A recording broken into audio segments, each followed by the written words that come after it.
Malaikat maut kesusahan mencabut nyawa seseorang.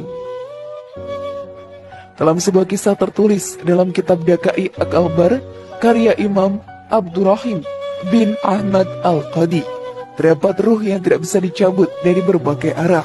Malaikat maut pun sampai bingung dengan apa harus mencabut ruh tersebut. Saat itu malaikat maut diperintahkan Allah untuk mencabut ruh seseorang. Namun ketika hendak mengambil ruh tersebut dari mulutnya, hal tersebut tidak bisa dilakukan. Karena semasa hidupnya mulutnya selalu berzikir kepada Allah Ta'ala. Dan kemudian malaikat maut pun mencoba dari sisi yang lain. Dari tangannya tetap tidak bisa.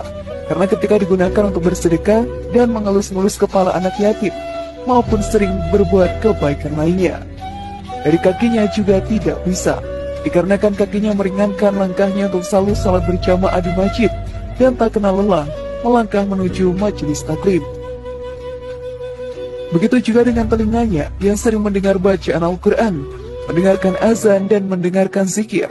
Sampai akhirnya malaikat maut kembali menghadap Allah dan menyampaikan bahwa setiap sisi yang akan ia cabut ruhnya menyampaikan jawaban masing-masing. Akhirnya Allah memberikan solusi atas kebingungan yang dialami malaikat maut. Allah memerintahkan malaikat maut untuk menulis nama Allah di telapak tangan malaikat maut untuk diperlihatkan kepada ruh tersebut. Setelah itu malaikat maut langsung menemui si fulan dan memperlihatkan telapak tangannya yang terdapat asma Allah. Melihat telapak tangan malaikat maut yang terdapat asma Allah, ruh tersebut bergegas keluar dari jasad si fulan. Tidak ada rasa sakit yang dia rasakan. Ketika mukmin dijemput malaikat maut,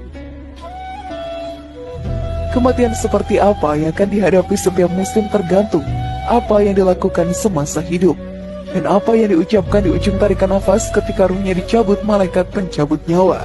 Setelah melewati proses dicabutnya nyawa, semua manusia akan mendiami alam kubur. Namun alam kubur tak selamanya menyeramkan.